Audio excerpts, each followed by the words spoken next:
See you later. Stop filming me. Alright. I can't open the top. Now why is this all upside down? Is that a problem?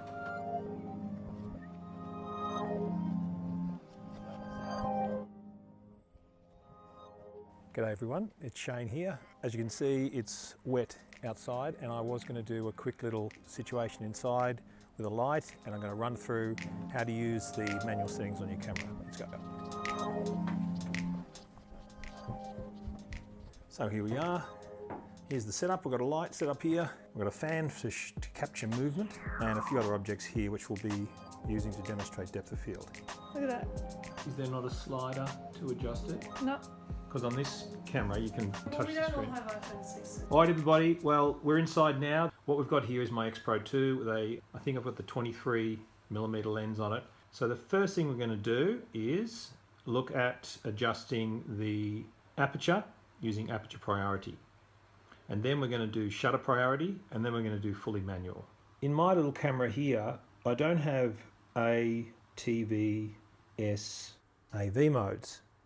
I have just manual dials, but the principle is the same. So if I adjust this now back to the A here, that's my aperture on automatic, and this is my shutter speed here, and if I adjust that, put that on the A there, that's now in automatic. So this is now in fully automatic mode.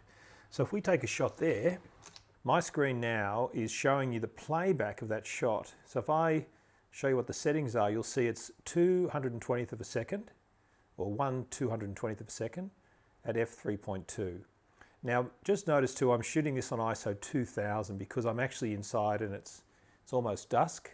So what the camera has done there on fully automatic has attempted to get the best possible exposure out of this scene. Your camera will be set up to do its best to get a good shutter speed. Now a good shutter speed will be something above or faster than say 1/60th of a second, because the camera is going to expect you to be taking this shot handheld. I'm actually shooting this on a tripod because I'm trying to hold a video camera and demonstrate this for you. So now let's change it to aperture priority. Aperture priority is my preferred way of working. Here we go, that's now in aperture priority. I shoot in aperture priority in order to capture what I'd like to capture. In this scene, I want the microphone to be in focus and the background to be out of focus. So I want my depth of field to be narrow or shallow, and therefore I'll pick a low f-stop number, which is actually the widest aperture, the largest hole, and that'll let in the most light that's possible. And therefore, to balance that, to get a good compensation, the camera will automatically pick a faster shutter speed. So currently the automatic was 1/220th of a second at f3.2. Let's see what happens if I go to f2, which is the narrowest depth of field that I can possibly gain with this camera. And I'll focus right there on the microphone and click. Now let's see what the difference is there. The camera is telling me that that last shot was at f2 and 500th of a second. If I go back to the previous one, it was 220th. So if you look at both the shots, at first glance, they're relatively the same exposure, pretty similar. What you might notice is something's happening with the fan. There's a difference there, and in fact there's a difference in the background as well. The jacket is in a slightly, in fact the blue jacket's out of focus more because of the depth of field. Now let's make a change to that. Let's have a very large f-stop number. So go up to say f16 or try f11 and see what the camera does in terms of the speed there. So let's take a shot there. This is still in aperture priority. Okay, and if I play that back, again, we've got a pretty good exposure, but notice the difference. If we look at the settings, this is the most recent shot that I've taken, and prior to that, we had f2 and 500th of a second. And yet the exposure at first glance, I think you would agree, is relatively the same. Those two images are almost, in fact, let's go back a few steps. That image and that image and that image, all three images now are virtually, the same exposure. Now the light is changing outside my window, so that's going to get a little bit darker. That's going to affect things. But the biggest difference you should be noticing is in that fan, not that flower. Look at the fan. Fan here is blurred. Fan here is almost frozen, and fan here is almost frozen a little bit more. So the faster the shutter speed, the more chance we have of freezing motion, and the slower the shutter speed, the motion is blurred. But at that slower shutter speed, we have a very small aperture, a very large f-stop, f11, which allows us to get a great depth of field. So notice the difference in the depth of field between that shot and that shot. I'm going to now move my focus point. My focus point is that little green square. I'm just going to move that over now, and I'll focus it on the little ukulele in the background there. So now my ukulele is actually in focus as the point of focus, and the depth of field, the range of focus area in front of that ukulele and in theory behind it, is determined by the aperture, the depth of field given by the aperture. Again, at f11 there would be a relatively large depth of field. At f2, a relatively small one. So let's try that. Let's shoot one here at f2 and one at and one at f16. Okay, let's do it at f16. So you could hear from that shutter release that that's a long shot. And there's the f2 shot, and you can see in the f16 shot the microphone is still in focus, relatively speaking. It's probably not very sharp, it's hard to say in this little screen. So to get a good exposure where everything looks to have the right amount of light in your shot, you mix aperture and shutter speed. If you go up with one, you've got to go down with the other. Okay, so we're recording again. What I'm going to do now, I'm going to go back to automatic, fully automatic, and just see what the automatic settings give us here. So I've got the shutter speed set to A for automatic, and the aperture set to A for automatic. And we'll just take a shot from here and see what difference that makes. And I'm going to now focus my little focal point on the fan itself. And we'll see what that automatic setting brings us. And there's my shot. Again, the camera's done its best guess at getting a good exposure.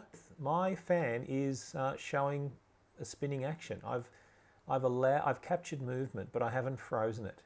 I've got a relatively narrow depth of field at f3.6, such that the microphone in the foreground is completely out of focus. So let's now go to shutter speed priority. So I'm going to take this out of automatic. I'm now prioritizing the shutter speed, and the camera will choose the aperture. It's on auto. So I'm going to choose, at the moment, I'll take it at a speed that is, what I should be able to take handheld without any camera blur, which would be 1/60th of a second. So let's try a shot there at 1/60th of a second. 1/60th of a second and f5.6. So it has chosen a slightly deeper depth of field with a larger f-stop at 5.6. And let's have a look at the image. You can see that in the photograph there, when I place it up on the screen, here, because the shutter speed is slower, there's more of a blur caught in the fan. We'll compare that shot, 1/60th to 1/180th. A big difference in the sense of movement. In this one, you can really sort of sense the fan spinning. In this one, you could almost be mistaken for not recognizing that it's turned on because there is such a blur going on. Now let's try adjusting the shutter speed again. Let's try now, we'll turn the shutter speed from 1/60th down to 1/15th. And we'll see what happens there. Okay, again, looking back at the playback, very blurred. We've got an f-stop here of, I believe it's f13. And what's happening now, you can see that the microphone is almost in focus. I mean, it's not really, but it's coming into focus. And we've got 1/15th of a second. So we've got a real blur on the fan compared to 1/60th, which was, you can just see with the 1/60th, you can almost make out some of the blades. Whereas with 1/80th, you can absolutely see 3 blades. So 3 blades to almost 3 blades to no blades at all virtually at 1/15th. Let's go a little bit slower. Let's bring it now down to 1/4 of a second. See if that's going to work. Okay, now you could hear how slow that shutter was. So that's 1/4 of a second and f16. Now what's happening here is we're getting too much light. So my camera has a maximum aperture of f16. So if I go to a really slow shutter speed, in this case 1/4 of a second, my camera can't make the aperture any smaller. So therefore I get too much light and it's overexposed.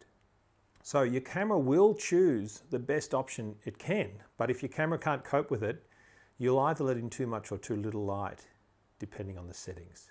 So again, use your brain, don't just focus on the settings, don't just think that the camera's going to make this work. You have to, in every instance, get the right balance between shutter speed and aperture to have a good exposure. So that's no good, we can't go that slow, but let's have a look at the fan. It's, it's spinning madly. There's a complete blur there. There's no sense of individual fan blades. So let's try to find a good exposure, a good balance. I'm going to bring the speed back to about 1/15th. So there we go, 1/15th of a second.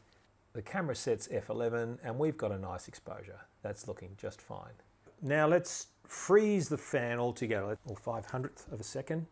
So at 500th of a second, we've got f2. So again, you can see that the fan blades are almost frozen. And because of the f2 being a very, very large aperture, small f-stop, large aperture, therefore small depth of field, our microphone in the foreground is blurred once again. Now my camera, I can't go any larger than this, my aperture. So therefore I can't, to get a good exposure, I can't increase my speed anymore.